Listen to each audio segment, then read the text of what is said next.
Hello, my name is Farhad Javidi. On behalf of Persian Awards, I'm in conversation with Katerina Markevich. Katerina, yes. Could you tell me a little bit about yourself? Hello, everyone. Hello, Farhad. I'm very happy and very honored to be a part of this amazing community. And thank you for inviting me and for having an interview with me. I'm a dancer living in Moscow, Russia. I was born here and most of my life I spent here in Moscow.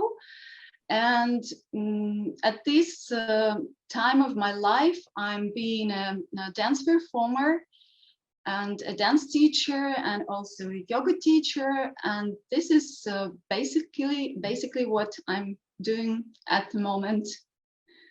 Katerina, were you born in Russia? In Moscow. In Moscow.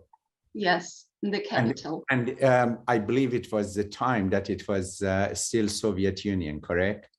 Right. I was born like in 1980, so it was still 11 years of Soviet period ahead.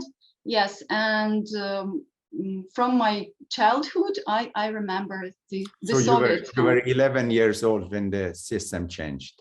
Yes, exactly. Wow. Okay, so where you were living in Moscow, were you living in a rich family? How was your family? I mean, they were rich, they were in okay. middle class, or how was your neighborhood? Mm-hmm. I'm from like a very simple family, not rich, not special, not famous, and this is what I think was Soviet regime about, that at least it was declared that everyone, should be equal. They shouldn't be like rich or poor or this or that. Everyone should be the same. And my family was this very normal, typical Soviet family, nothing special. So did you have lots of opportunities? Did you have opportunity when you were little to dance or get to, when did you start this interest to dance? Actually, yeah, like I had all of opportunities. Actually, this like the Soviet education, the system of the education, I think was like really good, and children had like lots of opportunities. So there were like lots of schools and classes, and I really loved dancing when I was like a little girl, and my mom brought me to some dance classes.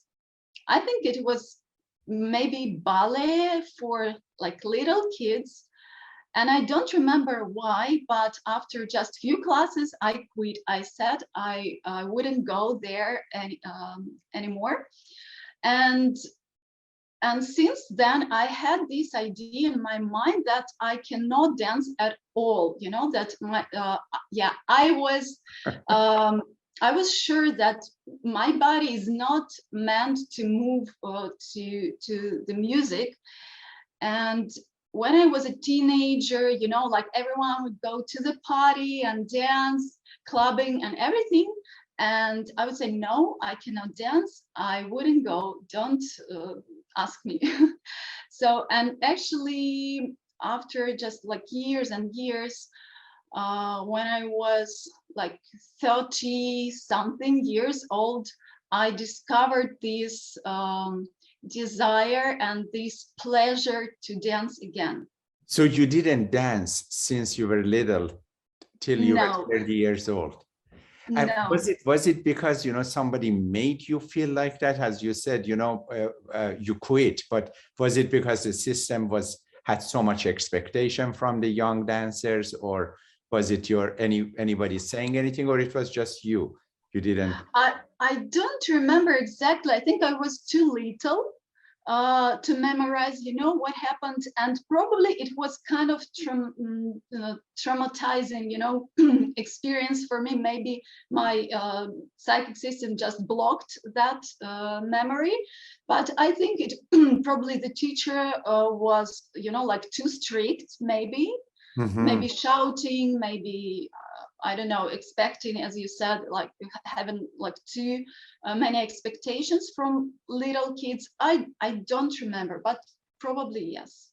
But so what did you do when you were a teenager? I mean, what was your dream at that time? You of course you were not dancing at that time. So what were you doing when you were growing up? Like what did you go to a school? Yes, of course. I was studying at the school, and also I was studying music.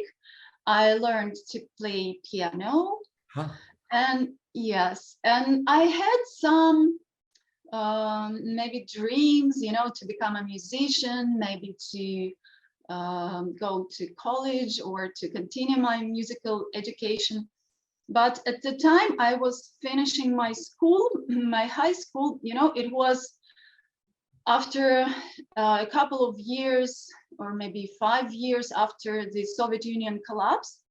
And it was like really, really hard times in our country. Like it was super hard. And I think for my parents, and like I understand them, I don't blame them at all.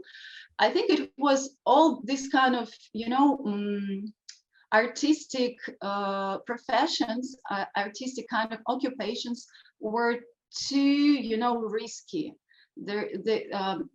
So they preferred their children to get some, you know, more like education. For example, I went to the college and then to the university, and I became a school teacher. Like my education is like a primary school teacher and children's psychologist. So this is something you can always find the job with, you know. Yeah, so society will always need teachers, doctors, engineers. Yeah. Yes, but musicians, not sure. And at that time, we knew that many, let's say, like famous actors or musicians, they didn't have job because there was no money in the industry. You know, it was not the time, you know, to make movies. It was time to make, you know, like food and to like feed the children. And many like great artists, they went, you know, like to the market to like as a salesman, for example. They had to just do very, very simple job to bring money to the family and feed their children. That's why it was not, you know, at that time, I didn't get like that much support from my family. I loved singing. It was another kind of dream to become a singer. But again, it was not the choice at that time. But you studied music at the time on your own, and you continued playing piano. Did you do any practice in singing at the same time? I did. I sang in chorus. Oh. Yes, I didn't go, you know, to some like proper regular like classes. But yeah, I always loved singing. So you're still teaching, right? I'm not teaching at school. Not anymore? So, no. I worked at school like for 3.5 years, and then I quit. Okay, and I understand that you have traveled a lot, correct? Right. Did it have anything to do, your travels had anything to do with your dance? At the beginning, no. I think I was at the end of my 20s when I came to the point in my life when I felt that I felt stuck, you know. I felt that what I was doing at that time was not fulfilling. And I didn't know what to do. Like I would change, for example, my job or my profession, but I didn't know what I wanted. And I think I started traveling because I wanted to find myself, you know, like you were looking for self-identity. You wanted to identify yourself, okay, differently. And where did you go? First, I went to India. Then from India, I traveled to Nepal, then back to India, then I went to Thailand. And actually I spent like 5 years going to, Southeastern Asia and coming back to Moscow. So some months I would spend here, some months I would spend there in different countries. And first it was just I was craving for some changes. I really wanted to, you know, like to open my mind and to open my vision and to see the world and to see like different people, different cultures, something else, something I didn't know, because everything I knew at by that time, it was not, you know, about me. It was not fulfilling for me, and I wanted to find something.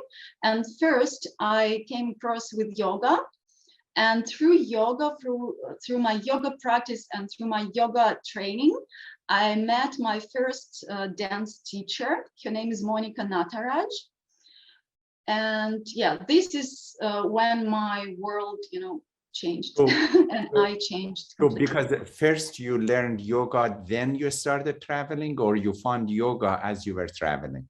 Yes, I found yoga as I was traveling, right? Okay, good. So it was for you kind of enlightenment, seeing a different world, seeing a new world, right?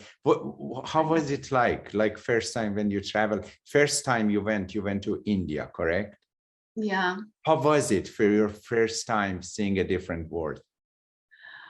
It was, it is difficult to describe.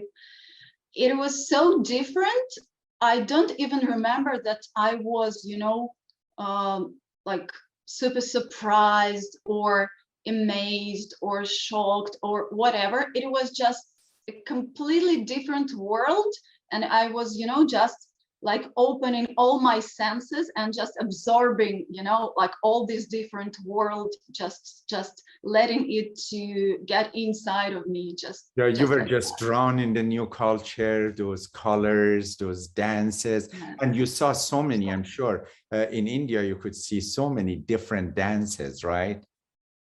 Right, but unfortunately, at that time, I was not that much interested, you know, in dancing. I didn't search for some performances or some dancing events. Sometimes I saw maybe some wedding going on or something like that, but by accident, not on purpose. Right. And so you started with yoga, so you went to real training. You started taking classes in yoga. So did you become licensed in teaching yoga or practicing yoga with the others? Yes, I got my certificate. And yes, like my main course, it was like 3 months, like very deep education in yoga in Thailand. So I was living there, I was studying there, going into classes, living in this like community. And yeah, it was also like a big transformation for me. And it was a great tool again for self, you know, discovery, for self-knowledge, for becoming, you know, friends with myself. And yeah, and after a while, actually when I came back to Moscow, I think this has happened all the time. Probably you have this in your life, and you maybe heard a lot from different people. When you find your path, when you find your way, suddenly, like some people would come to your life to help, or some events would happen to help you, you know, like to go on your path and to move to another step. And when after my yoga training, I came here to Moscow, and I was like a little bit, not a little bit, I was completely lost, because I used to live in a different world with different values and different, you know, like mindset. And I came to this like to Moscow, like to huge city with all this craziness, you know, of big cities. And I didn't know what to do here. And I found a job at some Indian yoga and Ayurveda, this is Indian Medicine Center. And I worked there for a few years as a translator. So all the specialists like yoga teachers, doctors, like all of them were from India. And I was translating them or for them, like to communicate, to help them communicate with Russian customers. And this was like another, you know, yoga school for me, because I learned a lot from the people I worked with. They were like great masters. And I'm really happy, and I'm really lucky.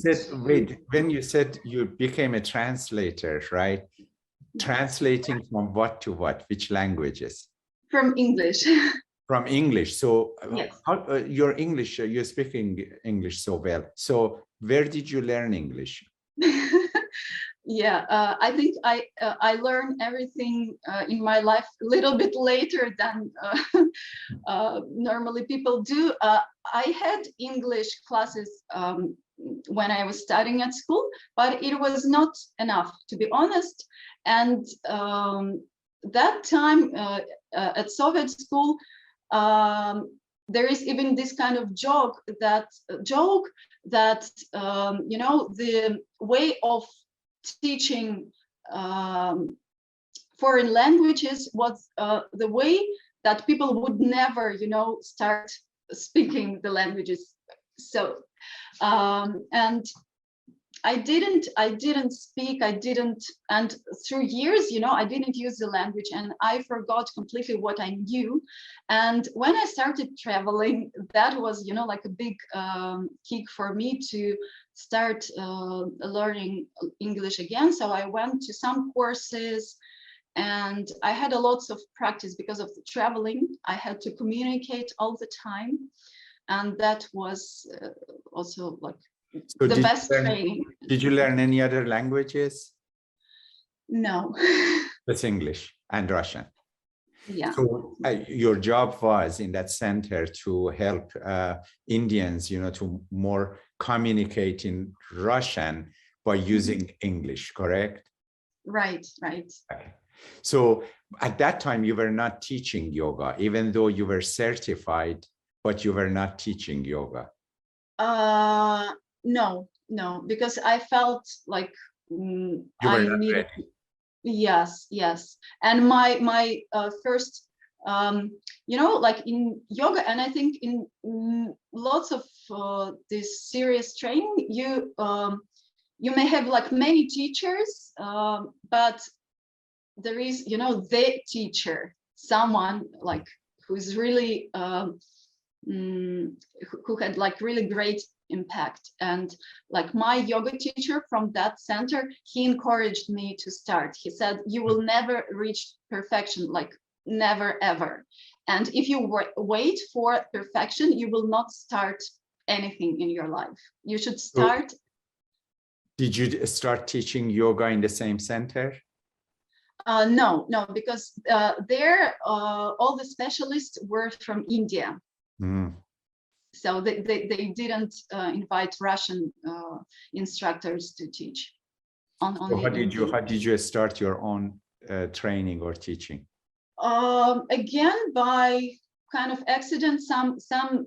Actually, my colleague who worked there at the same center, she had someone who was looking for a yoga instructor in some medical center.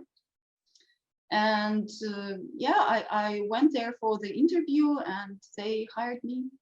And I assume it was a new time now in Russia. Things were changing. People were trying to be entrepreneurs, start their own companies, their own jobs. And it was a good time for you coming back from India with new skills and trying to find yourself through yoga. How did you discover dance again? You said it was later in your 30s that you decided maybe you should start dancing. Yeah, I love this story. Yes, I was actually doing after I finished this like big yoga training. I kept traveling, and like my training was in Thailand. I went to India, to Himalayas, and I took another like short yoga course. And the teacher of that course, she offered some dance sessions, you know, like while we had a break in the afternoon, she offered some dance classes. And I thought, why not? I really loved that teacher, Monica, and I went there for the classes, and the way she was teaching, you know, it was so completely different from that Soviet old system of like very strict and, you know, pushing way. It was so like relaxing and free, and I really felt again like as I was a little girl having this freedom, you know, just to move my body and to be in my body together with the music, together with other people, you know. And I felt that this is what I want to do more in my life. And this same teacher, Monica Nataraj, she was offering a teacher training course for this kind of, I wouldn't call it as like a dance style. It was more like a dance practice or like approach to dance, you know, dance as a, in a way, like as a spiritual path, as a way again, like to self-discovery and self-expression and like ritual and therapy, whatever you can think about. And actually, this is how the dance first, like why people started dancing. Yes, it was like for the sake of ritual, or and we were kind of like going to the roots of that, like to the essence of dance, and that was really beautiful. And like I had half a year, you know, to make money for that course, because it's also like was like 6 weeks living in Thailand. So, and I went there, it was I think 2013 for this, it is called her system, I would call it a system, it's called mystical dance. And I went there to take this course of mystical dance, a teacher training course. It was such an intense and transformative experience. And actually, she was the one who told me for the first time about Persian dance. Oh, really? Yes, because before that, I never heard, and I had never seen any Persian dance performance. And I asked her as my teacher what kind of dance style she would recommend me to do. And she told me, you should go for a Persian dance because you have this like beautiful arm movements and it will be good for you. And yeah, and then I saw on YouTube for the first time, I saw Persian dance, and it was the love from first sight for sure. I believe Benjamin Semechov have some effect on you as musician. Could you tell us a little bit about that? Yeah, this is a great man. This is a very famous Russian actor, and he's very well known from Soviet time. And when I was a little girl, I had this, you know, at that time we didn't have CDs. We had this vinyl discs, you know. Yeah, like big ones. So I had this one, and there was the kind of you know, this fairy tale, this story about Ali Baba and 40 Thieves. And this was this story, but it was like a musical, you know, with songs and Benjamin Smechov is the one who, you know, who wrote this script for, yes, he is not the composer, but he wrote the lyrics, and, you know, he made this, like a script, you know, the words for actors, everything. So, and it was my favorite, you know, vinyl disc in my childhood. You were playing it all the time, and you were dancing with it?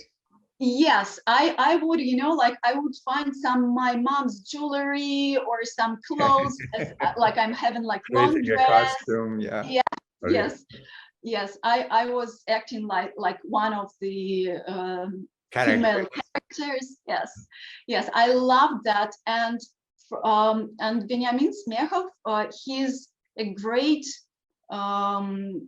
like lover of Persian culture. He knows a lot of Persian culture, and he knows a lot of Persian poetry. And I think now when I know a little bit about Persian culture, and I listen to the same you know, musical, to the same fairy tale by him, I realize actually like the how much of the knowledge he has. So I mean, he's still alive, right? Yeah.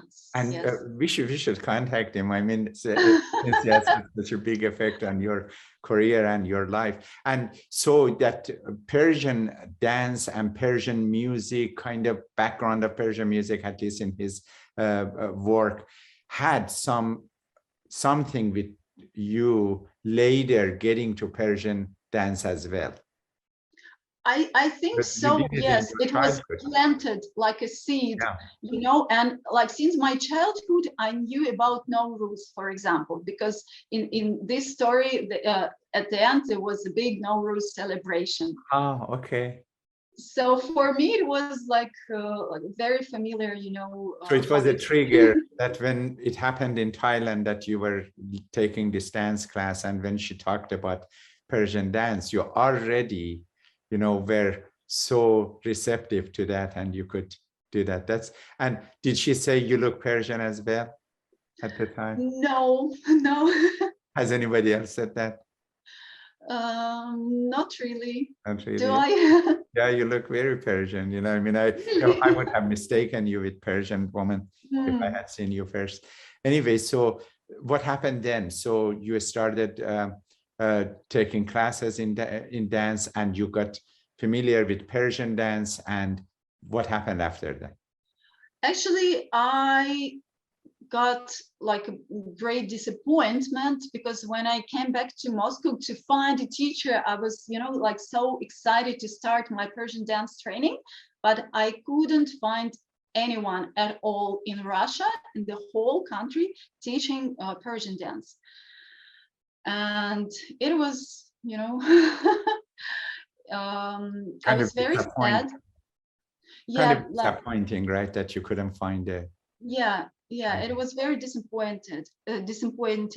And but after I think almost a year, I find out that Miriam Peretz, you probably know her. She's not Persian, but she's great, great dancer. And I found out that she was going to give an intensive course in Turkey in 2014. And I think I was the first one who registered for that. Yeah, so I think I had been waiting for this kind of opportunity because Turkey is quite closed from Russia, and it's very easy. We don't have to get visa to go to Turkey, so it's very easy to go there. And it was an amazing experience. Another, like another step, another like great transition for me. To learn from Miriam, to dance with her, and it was both very intense dance training because she's a really strong dancer, and I learned a lot, and also it was like a very deep spiritual journey because it was a lot about Sufi, tradition. We went to some special Sufi events.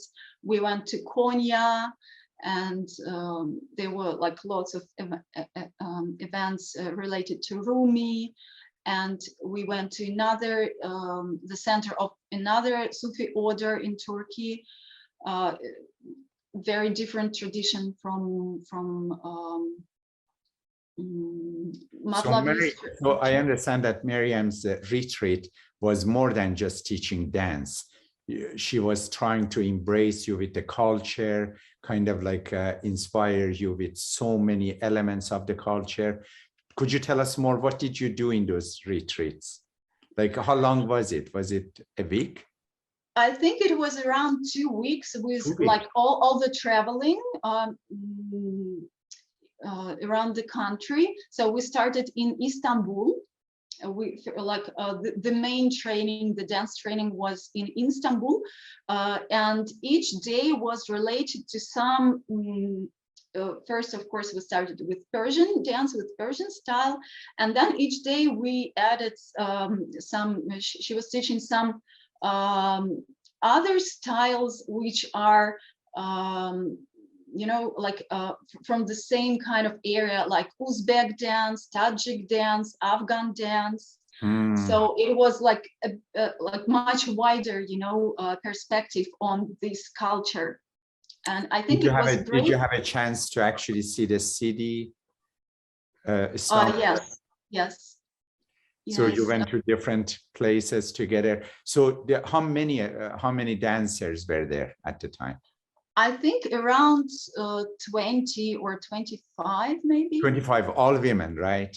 Dancers. All women, right. Did you have live musicians playing for you at the time? Right, yes, we had, because we were so lucky.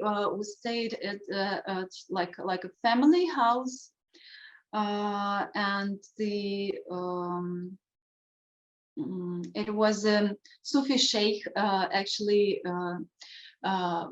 Like his family was living there, and his son is a musician, and we had this kind of gathering with musicians, with some like talks about Sufism, and it was very heartwarming experience.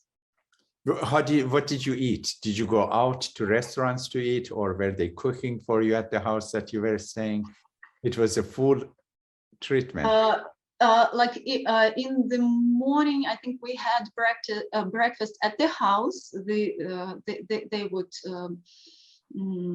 serve us like breakfast, and then I think we went for classes, and sometimes I think we had lunch somewhere in the city, and as I remember, quite often we would cook for ourselves.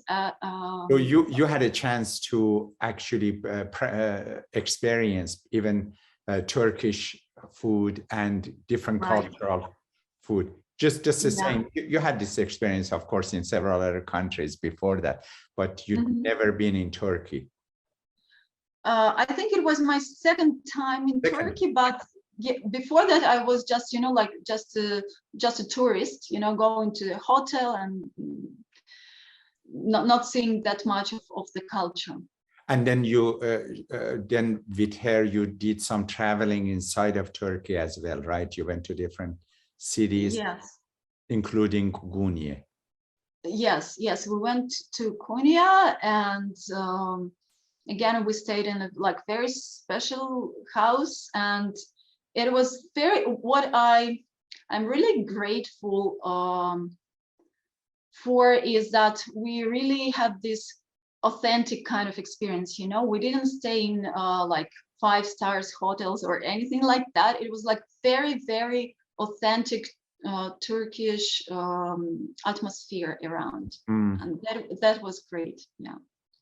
So good. So you started learning from Maryam, and yes, got into more even Persian dance or Middle Eastern dancing. Yes, it was very. She really taught us a lot. I think like for a few years after that, I was still, you know, processing the things I learned from her in these two weeks. And as I said before, when you start doing something which is really fulfilling for your soul and your heart, things start happening in your life. And when I came back in 2014 in Moscow, in just like few months, I met an Iranian musician living here in Moscow. I think at that time it had been like 5 years already. He had been living in Moscow, and it was like, you know, like a miracle, because we don't have such a big, you know, Iranian community here. Mm-hmm. There are some, for example, Iranian students coming here to study, or maybe some businessmen doing some business with Russia, but there's no like community, I would say. And all of a sudden, I just by some, you know, coincidence, I met this man, and it was a great thing for me. Because he's an amazing musician, playing 4 instruments. Wow. Yeah, and speaking very good Russian. Actually, he was doing his, I think, doctor degree in Russian language or something like that. Yes, and yeah, I learned so much from him about Persian culture, Persian music, and we started working together, collaborating, and dancing to live music. It was like a, you know, like a great gift for me as a dancer, because this is the experience. There is nothing to compare with it. You know, this is so.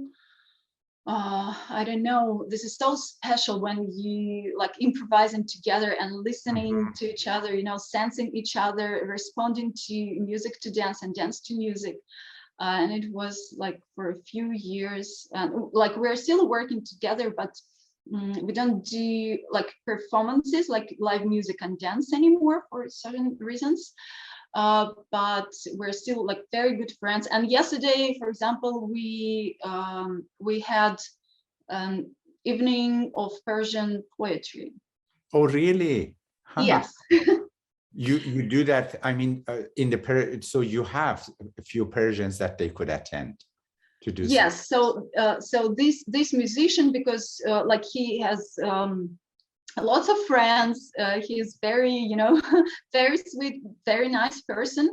And some, for example, I was reading Persian poetry, but in Russian language. Huh. But yes, but and they were. So you have fun translations, or is this something that you're helping actually in the translations? No, I didn't help. Like I found the translation, because actually I was, because I also was like a hostess, a speaker of yesterday's event. Huh. And yeah, I was telling people that actually lots of Russian poets, famous Russian poets, were inspired by Persian poetry. Huh.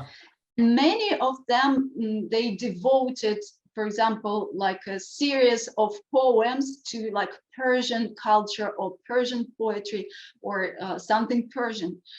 And yes, and we had, someone was, for example, reading Russian poets, but about Persian culture. Oh.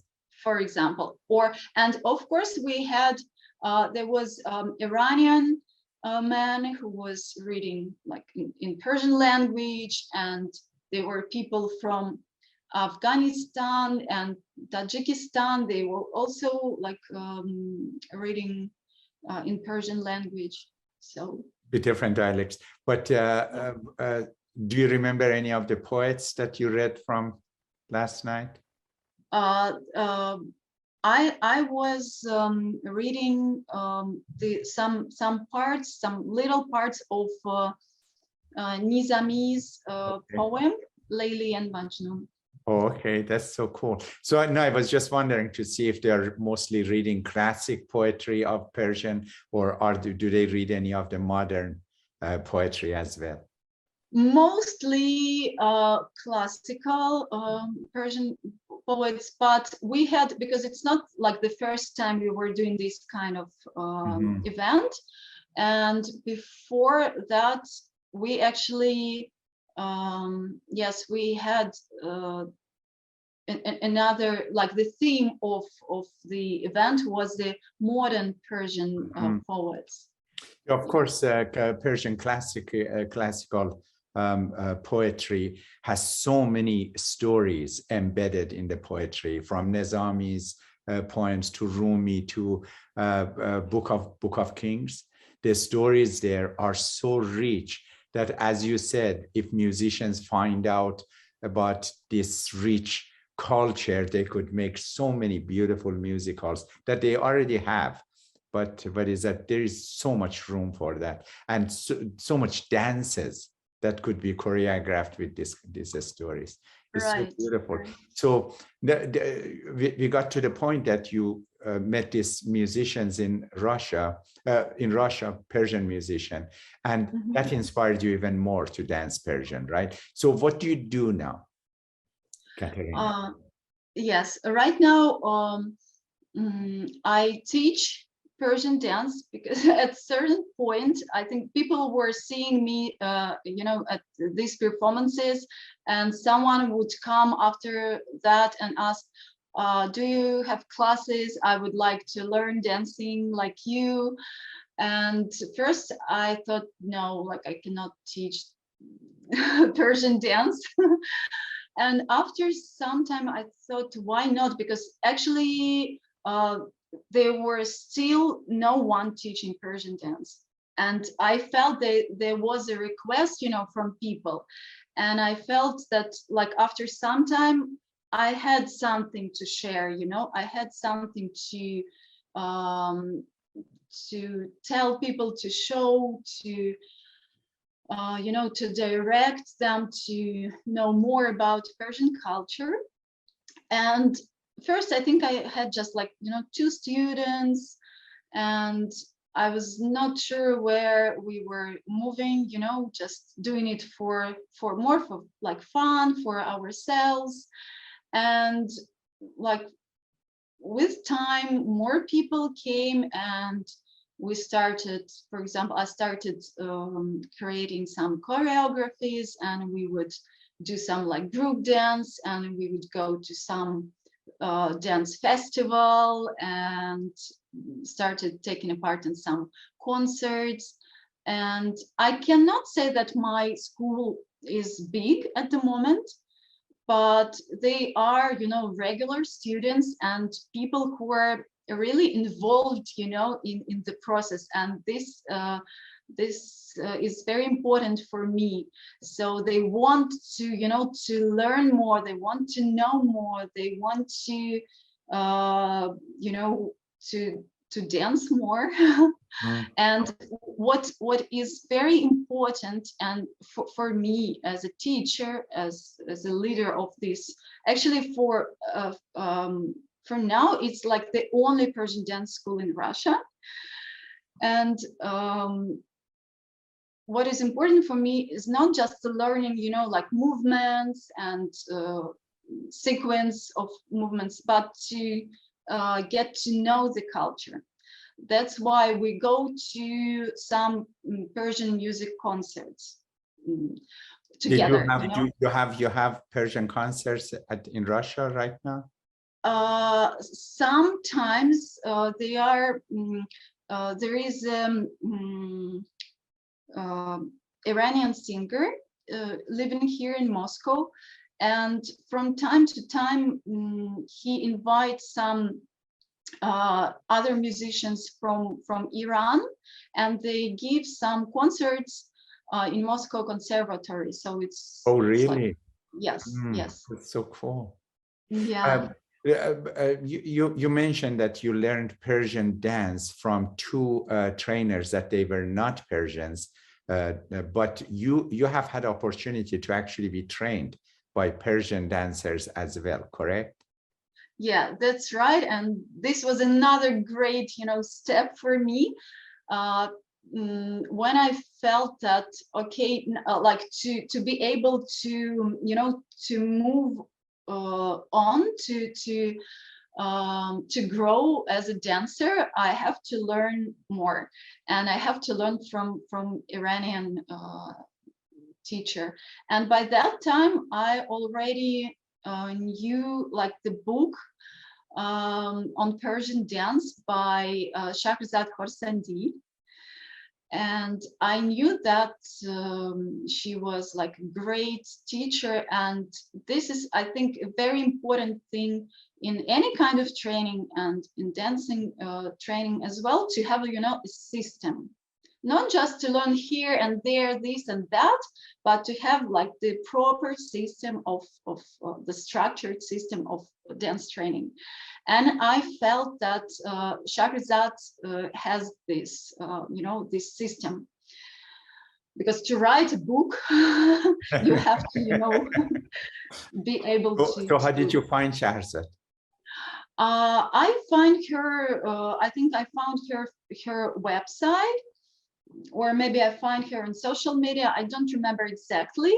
And I took a course with her in Barcelona. She came from the US to Barcelona. And it was another miracle, because it was just exactly exactly before all this pandemic started. It was 2020. I think it was January or February. So you got lucky. It was a good time. Yeah. Yeah, I was really lucky. How long was that training in Barcelona?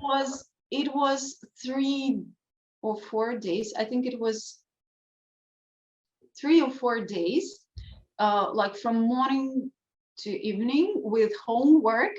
So it was really, really intense. Yes, and after that, to get a certificate, we had to pass the exam. Oh, really? Yes. So the studying process didn't stop. So I had to, learn and practice. It was a lot to study and to practice. And then I had to pass the exam. And after that, because I really love the way of the way Shahrazad teaches her. This is exactly what I was looking for, like the perfect, like Persian flavor, the Persian essence, and at the same time this structure, this proper, good structure. And I think many teachers, when the pandemic started, they went online, giving online classes, and I think around a year I was taking online classes with Shahrazad. With Shahrazad again. So in Barcelona, how many students were in the class? It was a very small group, I think 6 students. And they were from different countries, or they were some Persians as well? I think there was one Persian woman from France. She came from France. There were two women from Barcelona. There was me and girl from Poland. Mm-hmm. I think, yes. That's so cool. Yeah, and it was like the purpose, I think it was more like, individual training. Because do you still keep in touch with the fellow students you met at the time? Do you still communicate? maybe not so much, but yes, we're still in touch. Yes, and yeah, this was very beautiful. Did they have the same goal to, just like you, to go and train the others after this, or they were just learning it for their own pleasure? I think it was different for each of us, and again, because the Persian dance is such a rare, thing, and there are not so many teachers, and just to come to Iranian teacher to learn Persian dance, it's such a rare opportunity. Some of us were just doing it for ourselves, for themselves, and I know that actually the girl who organized this course, she is now organizing the teacher training course with Charizard. Oh, yes, okay. I think it will be on, because initially the idea was to do it in person, but then we all know what happened, and now she's organizing the teacher training course with Charizard. So yes, some of the students they have this goal to teach Persian dance. And did you ever travel to Iran? No, but I would love to go to Iran. Well, why haven't you gone yet? I mean, you're so close, right? You're not far. It is not far. I don't know. I think I wouldn't go there alone. I think I need a good, company, right. Good friends. Maybe through one of the trainers. I mean, you're a good community of dancers. I mean, hopefully, as you know, we have added you to different groups at Persian Awards, Javidi Parsi groups, that we are hoping that you get closer. We are very lucky to have you in our community. I mean, I feel so good when I see your dances, when I go to your Instagram, look at your pictures. And the fact that, again, is not just because you do Persian dance, because you do dance. I mean, I just love that. And this dance community, I'm sure they are very close to each other, and we would like to bring you all together and have that opportunity for you to go to Iran and travel and see the culture and see everything, from with a closer view and learn more. We have interviewed many professional dancers in Iran, and I know so many cool things, good things are happening there that you really want to be exposed to. Anything else about your life that you want to share with us? So do you teach with Zoom as well? I mean, online during pandemic? I mean, is there opportunity for anyone who wants to take classes with you and they don't live in Russia or Moscow to take classes with you? Yes, I started giving Zoom classes too, and it's been almost 2 years. Yes, already we're having this situation. Yes, I have weekly dance classes, and there are like different themes. Like, for example, where at the moment I'm teaching the choreography to Bijan Murtazavi's music. Oh, it's a beautiful music piece, and I hope it is I can say that it's a beautiful choreography. And actually, with my group, we won a few first prizes on dance competitions with this choreography. Really? Yes. Congratulations! Thank you. And people really love it, and I'm very happy, to. Okay, I probably wouldn't,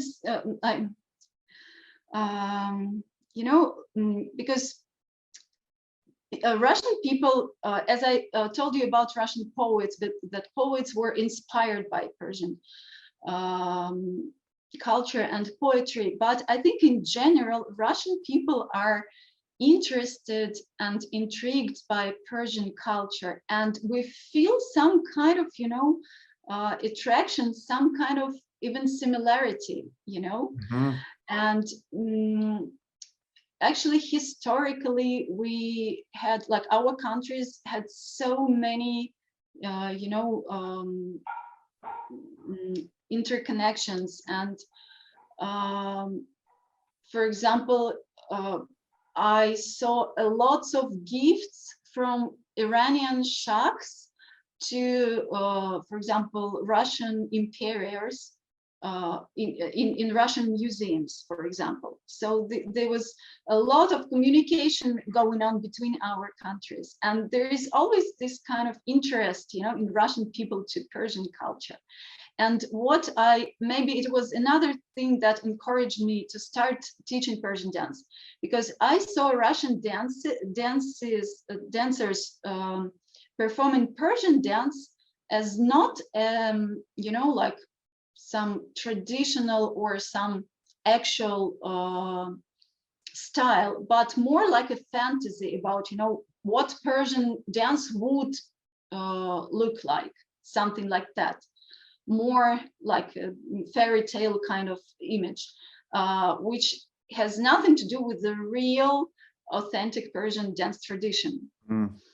And I really wanted to show to Russian dancers and Russian audience how the actual Persian dance could look like. And as any real thing, you know, it is much more interesting, beautiful, and attractive as just like, you know, like fantasy.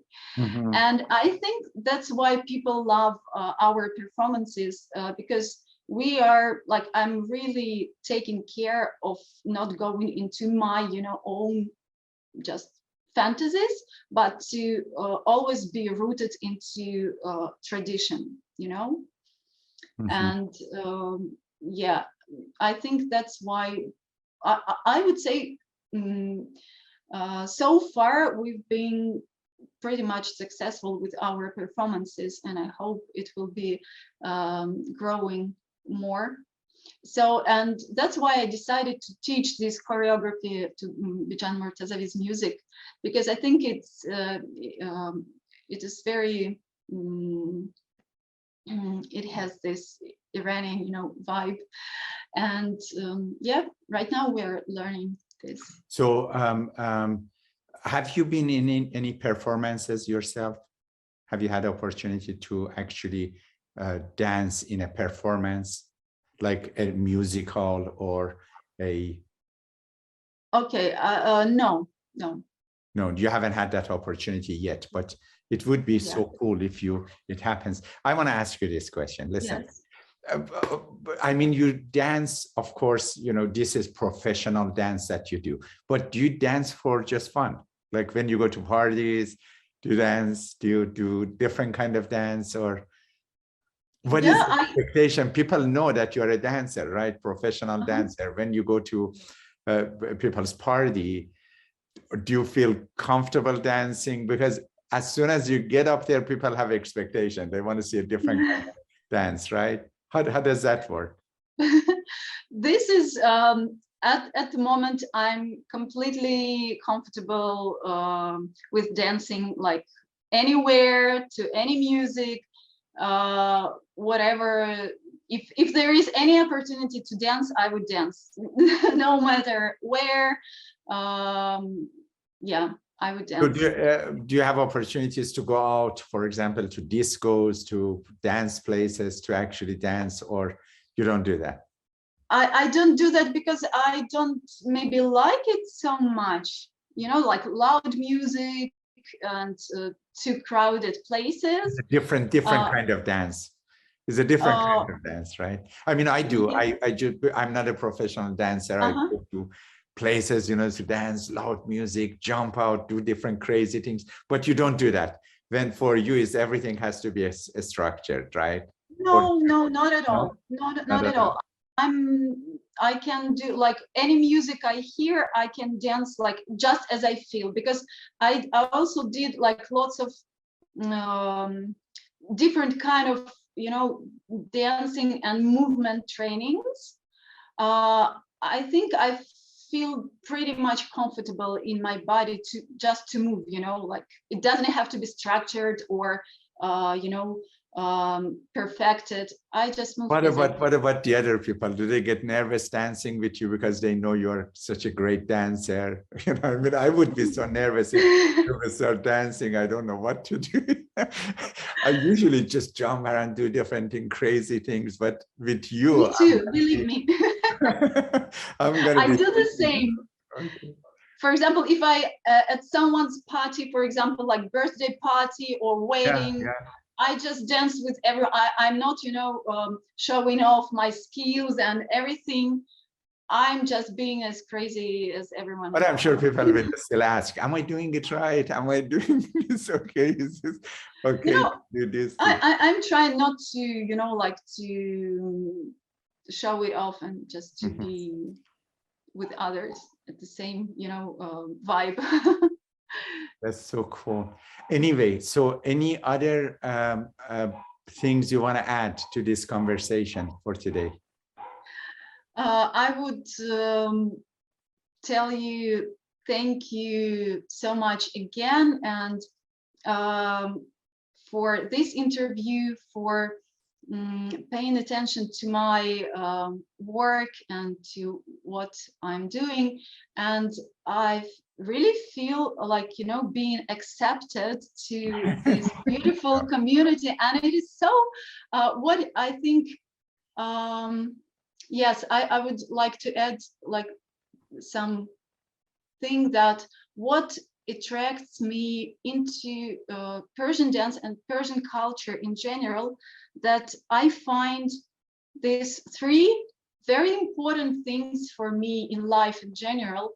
I find the beauty, like the great aesthetics. Of course, we all have different, you know, what is beautiful.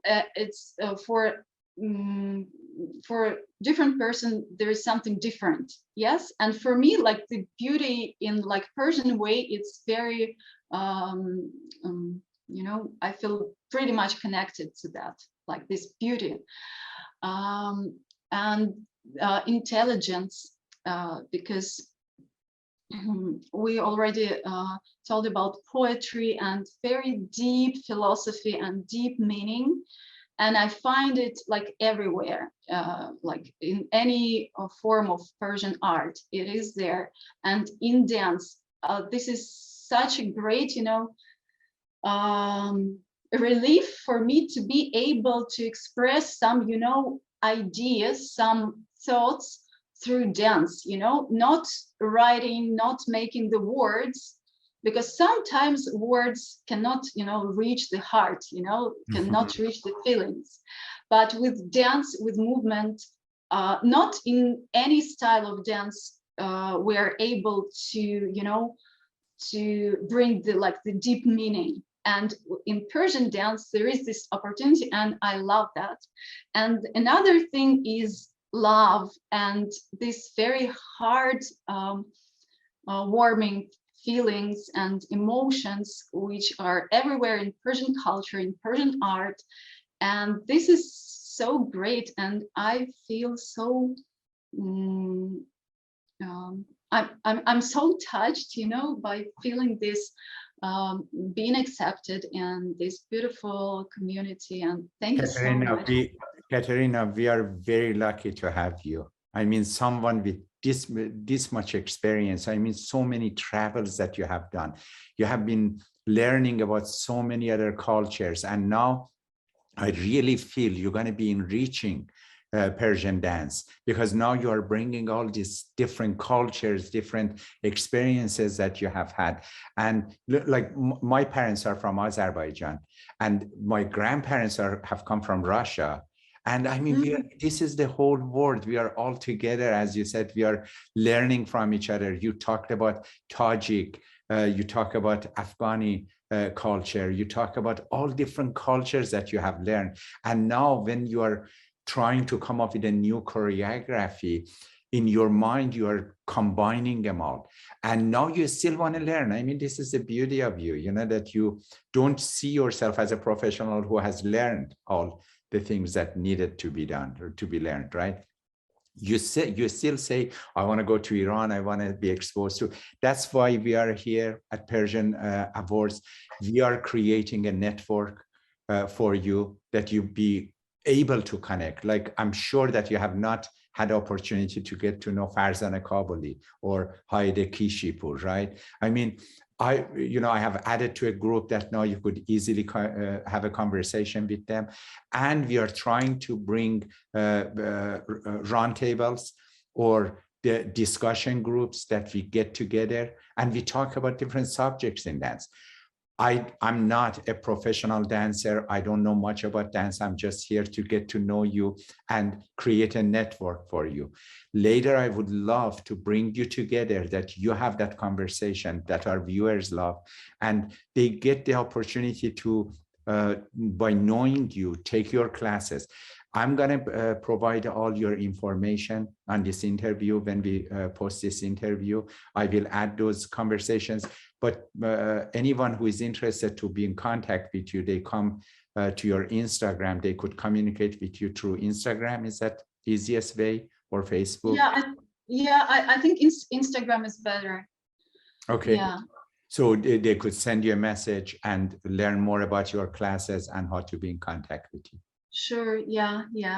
Thank you so much for adding this information. Yeah. Okay. I usually ask unrelated question at the end of the interview. All right. Unrelated question, because there has been something in my mind all this interview that I wanted to. How long is your hair? Because I see that it's going down. It's just like fairy tales, that you drop it down for the prince to hold on that and just climb up. Okay, right now it's not so long.